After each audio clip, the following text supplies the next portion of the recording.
कुछ संबंध क्यों इतने करीब होते हैं? इतना अगाध प्रेम, निस्वार्थ, निर्मल प्रेम जाने कहाँ से बिना बात के ही उत्पन्न हो जाता है। यह समझने में मुझे बहुत वक्त लग गया, क्योंकि यह रिश्ते तो जाने किस काल से चलते आ रहे हैं, पर हम सिर्फ इन्हें आज के ही परिप्रेक्ष्य में देखते हैं। मेरा मेरे भाई से इतना प्रगाढ़ और अगाध प्रेम क्यों है, यह ईश्वर ने मुझे समझाया। उस शक्ति का बहुत बहुत धन्यवाद जिसने रिश्तों को समझाने के लिए मुझे स्वप्न दर्शन दिया। स्वयं की खोज करने की चाह बहुत ही अलग और गहराई लिए हुए होती है। मैं कौन हूँ, क्यों हूँ और मुझसे जुड़े हुए लोग कौन हैं, इन सब का जवाब मुझे हमेशा से चाहिए था। खुद को जानने की तीव्र इच्छा मुझे आज भी विकल करती है। इस यात्रा का एक पड़ाव यह स्वप्न दर्शन भी है, जिसके माध्यम से मैं यह जान पाई हूँ कि जहाँ मैं आज खड़ी हूँ उसकी यात्रा तो मैं युगों युगों से कर रही हूँ। मैं और आप, हम सभी माँ की कोख में बीज बनकर अंकुरित होते हैं और फिर 9 महीने बाद इस संसार में जन्म लेते हैं। क्या हमें यह ज्ञात है कि हम सामान्य प्रसव से धरती पर आए हैं या सी सेक्शन से? हम यह भी नहीं जानते कि उस समय वहाँ पर कौन सा डॉक्टर, कौन सी नर्स, कौन सी दाई थी या कोई अन्य हमारे जन्म समय पर या स्थान पर मौजूद था। हमें कुछ भी स्वयं से ज्ञात नहीं होता, बल्कि बाद में बड़े होने पर हमें बताया जाता है। ना तो हम खुद को, ना अपने माँ बाप को, ना भाई बहन को, ना ही अपने परिचित लोगों को, ना रिश्तेदार, न पड़ोसी, न स्थान, न समाज, न देश, न काल, किसी को नहीं चुन सकते। फिर भी हम खुद को यही समझते हैं कि हमें तो सब ज्ञात है, सारे संसार भर का ज्ञान हमें ही प्राप्त है। हमने तो बहुत बड़ी बड़ी डिग्रियां ले रखी हैं। इसी अहंकार और धोखे में पूरा जीवन निकल जाता है कि हम यह हैं या हम वह हैं। संतान माँ और पिता का चयन नहीं कर सकती, ना ही माँ बाप संतान का। क्या कभी सोचा है कि हम अमुक माँ बाप की ही औलाद क्यों हुए, या फिर यही भाई बहन हमें क्यों मिले? काश हम भी ऐसे परिवार में होते जहाँ हमें सारी सुख सुविधाएं होती, हमारे जीवन के लिए सर्वोत्तम परिस्थिति उपलब्ध होती, कोई कष्ट हमारे जीवन में ना आ पाता, या फिर किसी धनाढ्य धनवान के घर में पैदा हुए होते। ज़रा सोचिए, सोच के तो देखिए, सर घूम जाएगा। यह सब हमारे हाथ में नहीं होता। यह निर्धारण उस परम ईश्वरीय सत्ता के हाथ में होता है। उसे जब जिसके साथ हमारे कर्मों का हिसाब किताब पूरा करना है ना, वो हमें ठीक उसी पते पर सही समय पर पहुंचा देगा। फिर चाहे हमें वह जगह मन मुनाफिक लगे या ना लगे। ईश्वर बहुत बड़ा निर्देशक है। जो वह पात्र दे वही हमें निभाना पड़ता है, इसलिए निभाते चलिए। इस संसार में कदम रखने के बाद से और अपने आसपास की भौतिक दुनिया को देखते देखते ही हम इसे अपना सब कुछ मान बैठते हैं। शायद यही सांसारिक माया है जो पिछला सब कुछ भुला देती है। अब आते हैं उस प्रमुख विषय पर जिसके लिए मैंने इतनी भूमिका बांधी। मेरा मेरे भाई से पूर्व जन्म का गहरा संबंध है। वैसे तो हम 4 भाई बहनों में स्वाभाविक प्रेम है जो सभी भाई बहनों में अक्सर पाया जाता है, पर फिर भी मुझे मेरे बड़े भाई से बहुत गहरा स्नेह है। पर नहीं जानती थी ऐसा क्यों था। मुझे मेरे भाई से कुछ अलग ही आत्मीयता है, एक अलग ही जुड़ाव है और परस्पर गहरा प्रेम है। उसकी चिंता भी मुझे बहुत रहती है। एक दिन मन में यूं ही विचार आया कि अगर मेरे 2 भाई होते तो भी क्या मैं इस भाई को इसी तरह स्नेह दे पाती, या मुझसे कोई पक्षपात हो जाता, या मेरे आत्मीय प्रेम में थोड़ी बहुत कोई कमी हो जाती। मन में विचार आया और थोड़ी ही देर में माया के जाल में फंसकर विचार जाने कहाँ खो गया। जाने क्यों भगवान ने मेरी सुन ली, या फिर यह कहूँ कि भगवती ने मेरी भ्रमित बुद्धि को थोड़ा दुरुस्त कर दिया और माया का आवरण कुछ पल के लिए मेरे मस्तिष्क से हटाकर यह दिखाने के लिए कि हमारे पूर्व जन्म के संबंध हमें अगले जन्मों में कैसे मिलते हैं, एक स्वप्न दर्शन दिया। उसी रात मुझे एक स्वप्न दर्शन हुआ। मैंने देखा कि मैं त्रेता युग में रामायण काल से कुछ 500 वर्ष पूर्व एक गुरुकुल आश्रम में हूँ। मैं एक ऋषि कन्या हूँ और आश्रम में ही निवास करती हूँ। यह आश्रम उत्तर भारत के पर्वतीय क्षेत्र के तलहटियों में कहीं स्थित है। आश्रम चारों ओर से बहुत सुंदर घने ऊंचे वृक्षों से सुशोभित है। 9-10 पर्ण कुटीर है और आश्रम के मध्य से एक कम जलधारा वाली नदी बहती है। आश्रम में बहुत से पुष्प वाटिकाएं हैं और घने पौधे लगे हुए हैं। ऐसे फूल और पौधे जो अब देखने को नहीं मिलते। यह शायद उसी युग में होते थे। मैं एक ऋषि कन्या हूँ और यह आश्रम मेरे माता पिता का ही है। मेरी माता भी बहुत धर्मपरायण, सात्विक आचरण वाली स्त्री है।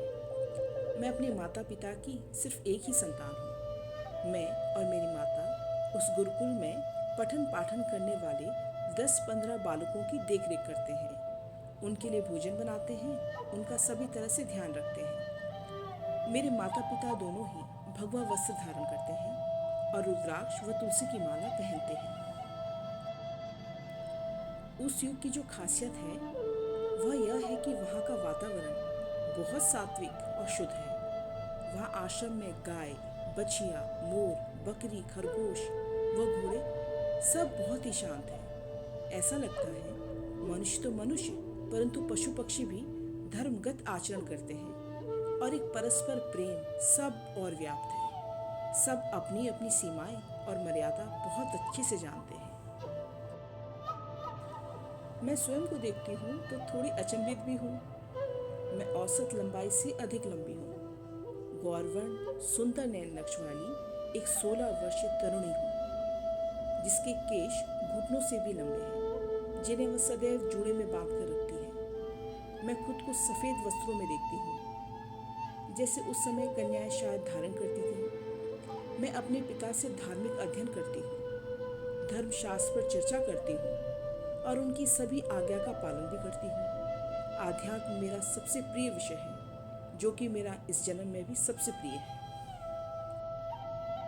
मैं सुंदर सफ़ेद साड़ी धारण करती हूँ, जो घुटने से नीचे तक लटकी हुई है और जिसकी किनारियाँ लाल रंग की हैं। मैंने फूलों के हार और कुंडल धारण किए हुए हैं। बाल फूलों के गजरों में से बंधकर थोड़े लंबे लटों के साथ आगे की ओर खुले हुए हैं। मेरी आंखें गहरे काले रंग की हैं और मृग नैनों सी दिखती हैं। मैंने पैरों में कुछ भी धारण नहीं किया हुआ है। मेरे पैर बिल्कुल नंगे हैं। मैं पूरे आश्रम का निरीक्षण करती हूँ, फूल की, फलों की, वृक्षों की देखरेख करती हूँ। रोज संध्या को समस्त बालकों को गिनती हूँ कि कहीं कोई जंगल में लकड़ी बीनते हुए, फल तोड़ते हुए छूट ना गया हो। आश्रम की सारी व्यवस्था पर मेरी पूर्ण दृष्टि रहती है। इसी गुरुकुल में एक 8 वर्षीय सांवले रंग का गोल मुख वाला वैश्य बालक भी रहता है। वैसे वहाँ बालक बहुत से हैं, पर मुझे सिर्फ 2 ही स्मृति में आते हैं जिन्हें मैं स्पष्ट से देख पाई हूँ। मैं इस बालक की गुरु बहन लगती हूँ, यानी कि गुरु की पत्नी को गुरु माता और गुरु की पुत्री को गुरु बहन माना जाता है। मेरी इस बालक पर अपार ममता और स्नेह है, शायद इसलिए क्योंकि मेरा कोई भी भाई नहीं है। वह बालक बहुत शांत, मृदुल और कम बोलने वाला है। एक दिन वो बालक कुछ उदास सा जलधारा के निकट किनारे पत्थरों पर बैठा था। मैं दूर से उसे खोजती हुई वहाँ पहुँचती हूँ और उससे प्रेम भरे शब्दों में उसकी उदासी का कारण पूछती हूँ। वह भरी भरी आंखों से कहता है कि उसे अपने माता पिता की, अपने घर की बहुत याद आ रही है। मुझे उस समय उस पर बहुत दया आती है और मैं उसे गोद में उठाकर जलधारा के मध्य में ऊंचे पत्थर पर बैठ जाती हूँ। मेरे पैर जल के अंदर हैं और वह बालक बहते हुए जल को अपने हाथ से छू रहा है। यहाँ मेरा मन उसे देखकर आसक्त हो जाता है और मेरे हृदय में यह भाव आता है कि काश ऐसा सामने रूप वाला बालक मेरा भाई होता तो हम इसी आश्रम में साथ रहते और जीवन भर भाई बहन के संबंध का आनंद लेते। बस यहीं से मेरा और उस बालक का भाई बहन का रिश्ता तय हो गया। आगे इसी स्वप्न में मैं उसी ऋषि कन्या के रूप में उस बच्चे के साथ दूर खड़ी स्वयं को देख रही हूँ। तभी एक अदृश्य आवाज़ आती है, तूने इस बालक को बहुत पवित्र मन से ईश्वर से अपना भाई मांगा था, इसलिए इस जन्म में यह बालक तुझसे 8 वर्ष बड़ा तेरा भाई है। जैसी चिंता उस समय तुझे इस भाई की होती थी, ठीक वही चिंता आज भी तुम्हें अपने बड़े भाई के लिए होती है। मुझे 84 लाख योनियों का ज्ञान तो थोड़ा सा मालूम था, पर असल में मुझे यह स्वप्न देखने के बाद यह मालूम पड़ा कि मैंने स्वयं ना जाने सतयुग से लेकर कलयुग तक कितनी कितनी योनियों में जन्म लिया होगा और फिर शरीर छोड़ा होगा। कोई एक जन्म से हमारा प्रारब्ध निश्चित नहीं होता। कब का किया हुआ कर्म का फल ना जाने किस जन्म में कैसे प्राप्त होगा, और उस कर्म फल के साथ लिप्त शुद्ध अशुद्ध, पवित्र अपवित्र भावनाएं भी आपको उस कर्म फल के साथ ही मिलेंगी। आप स्वयं कुछ भी निश्चित नहीं कर सकते। अगर कर सकते हैं तो बस यही कि कर्म अच्छे करो बस। संत जन कहते हैं ना कि उत्तम कर्म करो, फल की चिंता नहीं। बात बहुत गहरी है, पर जल्दी से सबकी समझ नहीं आती। सुविचार। जन्म और मरण का चक्र बहुत विषम है। आत्मा शरीर बदलती है और शरीर प्रारब्ध काटता है। किस पर पिछला कितना ऋण है और कितना चुकाना है, हमें यह कुछ भी ज्ञात नहीं। किसको किस जन्म में कितना कर्म फल मिलेगा, यह वह परम सत्ता ही निर्धारित करती है। इसलिए अपने कर्मों के बैंक खाते में अच्छे, उत्तम, पवित्र और निस्वार्थ कर्मों की किश्तें जमा करते रहिए। वही आपको आगे चलकर ब्याज के रूप में मूलधन के साथ मिलेगा।